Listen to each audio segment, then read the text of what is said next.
On today's show, I'm bringing back a returning guest. He was on my show of this year in May. We're talking no other than KABN Network. You can find them on the CSE if you're up there in Canada under the ticker symbol KABN. And if you want to look them up down here in the States, they're on the OTC markets under the ticker symbol TRWRF. And with us today is the co-founder and director of the company, Mr. David Lucatch. David, welcome back to the show. Thank you so much. Great to be here. Before we get into the Q&A, just if you would, for my new listeners, give them a briefly 20, 30-second backstory of who you guys are and what you do. In 20 or 30 seconds, I'll do my best. KABN is in the business of empowering users to manage their online identity, which is really called self-sovereign identity. We put the power of that back into the hands of the users where it belongs. You know, on December 8th, one of the reasons why I asked you to come on the show, I don't know if it was confusing for a lot of people, but I thought you might decipher out what did that release really mean, the one that you put out on December 8th? You know, when you think about what's happening in the macro economy, and we hate to say the word pandemic, but we're going to say it. Right. The challenge is if you were to get tested or you were to have a vaccine, how could you easily prove that exists and that you're fine so that you can start getting back to the things you want to do? And we really focus on getting back to. If I had the COVID-19 vaccination, what are the things I'd start getting back to? And people and your listeners can certainly fill in the blank. It can be a noun or a verb. And for me, it would be, you know, my extended family. And I like to be a comic book collector, so it might be Comic-Con. But we all have something that we want to do. We want to get back to our lives. Right. We want to get back to play. We want to get to school. You name it. Self-sovereign identity, the ability to power your identity and to own and manage the things that belong to you. Same as you would in the real world. When you leave home, you generally carry a wallet, a key ring, and probably a mobile device. And what we're doing is we're emulating the things that you would keep in a wallet or your key ring in the digital environment. But what we're doing, which is somewhat different than others, is we're making sure that's connected to your identity. Right. So that you would have a digital certificate, for lack of anything better, a credential that will be connected both from your healthcare provider, the issuer, and to your identity, which you could privately and securely store in a digital, biometrically controlled facial recognition wallet that is in the cloud, not on your phone, not on a device. So it couldn't be hacked, compromised, lost, or stolen. And when you went to a venue or a workplace or a school or anything that would accept that credential, you would be able to electronically verify with the other side. So in a very simple term, we've created a similar triangle that you would put in place if you went shopping and used a credit card or a debit card.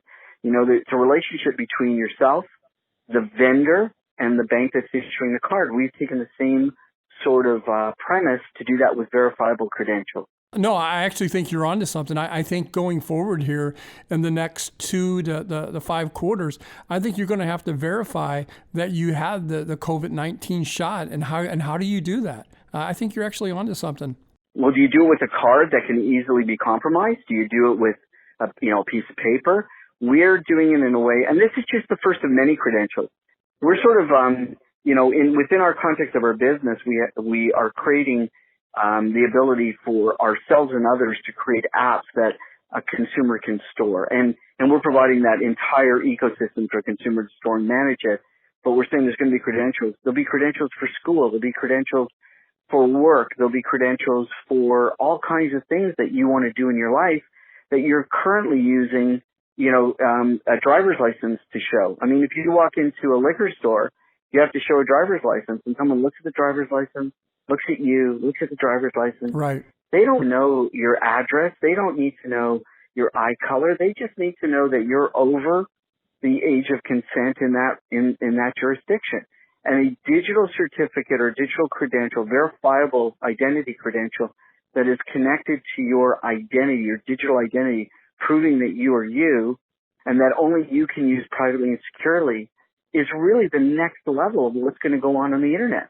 Because the internet's been anonymous for so long, because getting identity into the internet, someone told me recently, is like trying to change a jet airplane engine in mid-flight without disturbing the passengers. No, I've been there. I know what they're saying. Let me ask you this. Let's talk about expandability and monetization. Elaborate on those two for me, if you would. Well, I think I talked a little bit about the ability to expand this into sort of an opportunity that touches so many different businesses and opportunities.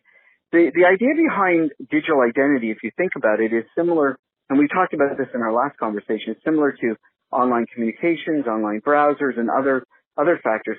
The reach of online identity is 100% of the addressable market. So everybody who's online is going to be affected by the ability or the opportunity to manage their own digital identity or self-sovereign identity. So our marketplace or our potential reach is 100% of the online market, which gives us an opportunity for great expansion. And for monetization, our business is built very, very simply. We don't charge a user for anything, nothing. They can use our services, they can use our credentials, they can use everything at no cost. Wow. Now, what is the catch? Well, it's easy. You own your ID, you own your data, you own everything. Well, all we want is permission from you that when some third party comes to us and said, hey, can you tell us, or can you bring us to all the people, not tell us, but bring us to all the people in your network that fall under this category, can you introduce us? Then you allow us to do that. We never sell or rent data. It's yours. All we would do is bring you an offer, and if you engage with the offer, we get paid a little bit of money, and in return, we can power our entire system like that. Well, that's good to know. I like the forum that you're going to put together on that. Let's talk about partners. What are they going to bring to the table, and who are they? Well, again, it still gets a little technical here because there's so many different things, but we're a member of something called the Trust Over IP Foundation. So it's trustoverip.org, and that foundation was founded by companies like IBM and Accenture and MasterCard and Aetna, who everyone in the U.S. is familiar with, and right. USAA, to be able to create standards both technologically and from a human standpoint on how to do data exchange safely and securely for all parties. And we're actually a member of the steering committee, so we've been fortunate enough to be partners with these groups and these opportunities.